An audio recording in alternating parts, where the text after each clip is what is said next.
వైపు తాడిపత్రి ఘటనపై డీజీపీ ద్వారకా తిరుమలరావు స్పందించారు. ఏ పార్టీ అయినా ఏ నాయకుడైనా నిబంధనల మేరకే వ్యవహరించాలన్నారు. తాడిపత్రి సీఐ క్షమాపణ చెప్పిన ఘటనపై విచారణ జరుగుతోందన్నారు. ఇబ్బంది చేసినటువంటి మరి క్షమాపణ చెప్పాడు, వీడియో వచ్చింది బయటికి, ఇంకేదో ఇవాళ మళ్ళీ స్టేట్మెంట్ ఇచ్చారని. ఇక దాని గురించి మేము అది కరెక్ట్ కాదు. మేమందరం కూడాను ఇప్పుడు ఒకటి గుర్తుపెట్టుకోవాలి. మేము ఒకసారి యూనిఫామ్ వేసుకున్నాక మాకు కొన్ని కాంటాక్ట్ రూల్స్ అంటూ ఉంటాయి. ఎంతవరకు వెళ్ళాలో ఎంతవరకు వెళ్ళకూడదు. మీరు ప్రెస్ మీట్ పెట్టారు కానీ నా ఇష్టం మాట్లాడకూడదు. నాకు పద్ధతి ఒక బ్రీఫ్ ఉంటుంది. ఏది చెప్పాలి, ఏది చెప్పకూడదు, ఏ ఉండాలి, ఏది చెప్పకూడదు.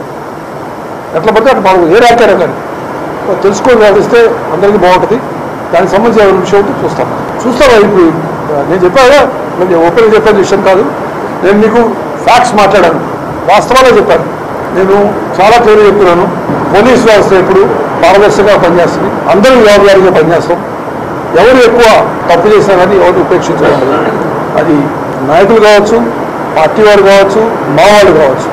ఎవరు తప్పు చేసినా దాన్ని ఉపేక్షించాం. దీనికి సంబంధించి ఆలోచించి ఖచ్చితంగా